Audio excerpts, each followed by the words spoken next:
Hey kids, are you ready to go back to India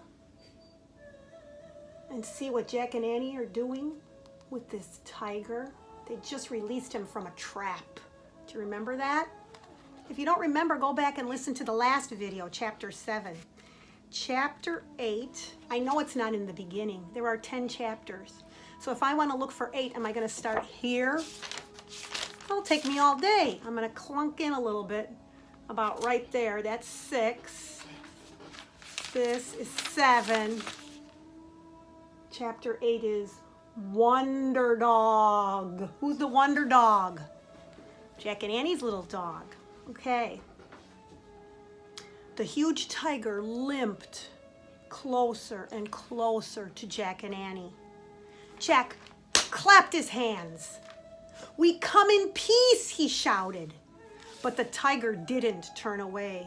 His eyes blazed. His lip curled. "Arf! Arf!" Teddy barked fiercely at Annie.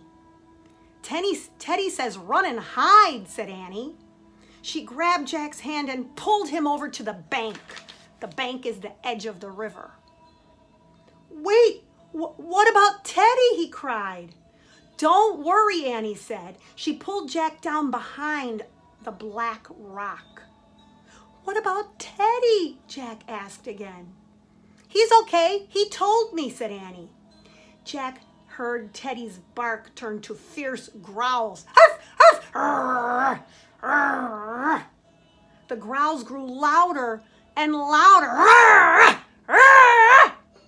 "That doesn't sound like Teddy," said Jack. Then suddenly, there was a silence. A strange silence. "Teddy?" Annie asked. Now she sounded worried.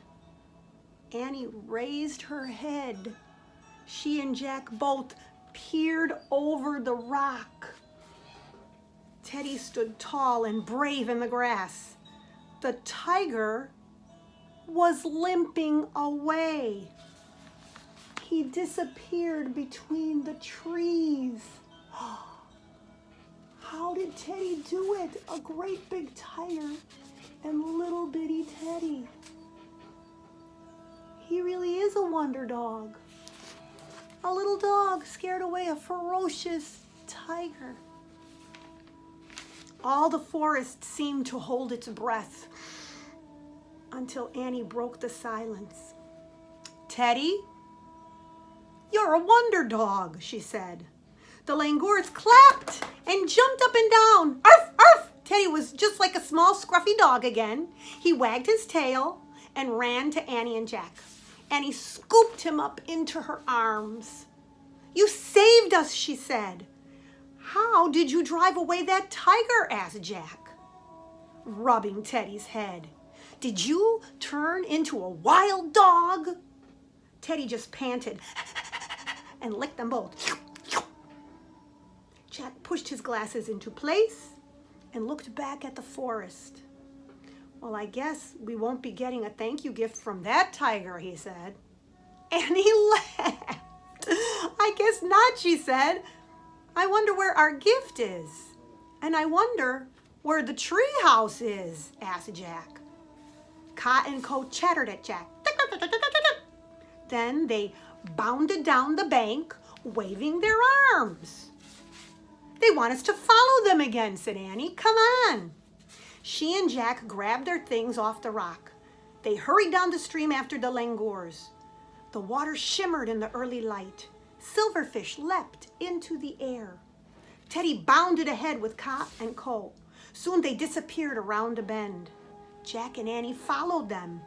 When they went around the bend, they saw a man sitting cross-legged on a rock.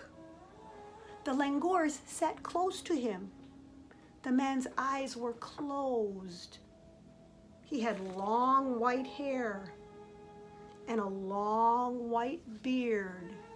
His skin was brown and he was very peaceful. Peaceful in India. It's a peaceful place, even though there are wild animals. It's a very old culture, and they know the secret of living is to find peace, like we practice when we do our deep breathing, right? So we had excitement in that chapter. We were worried about Teddy. We were afraid that the tiger was going to snatch him up. And then by the end of the chapter, we resolved all our problems and we came to a man of peace. Tomorrow, I want to finish the book so I can start a new one on Monday. So we just read chapter 8. There are 10 chapters. How many more do we have to go? 2, right? 8 plus 2 equals 10. Or 10, take away 8 equals 2. So we're going to read 2 chapters tomorrow. Chapter 9 is called The Hermit.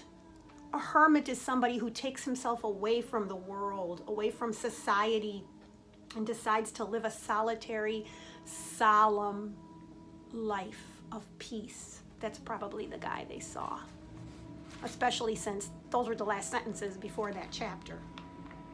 And then chapter 10, the last chapter of Tigers at Twilight, the title is, Who Are You, Really? And then we'll be done with this wonderful book. This is one of the highlights of the summer reading this book, isn't it? I loved every minute of it. Okay, I'll see you tomorrow for chapters 9 and 10. Be good.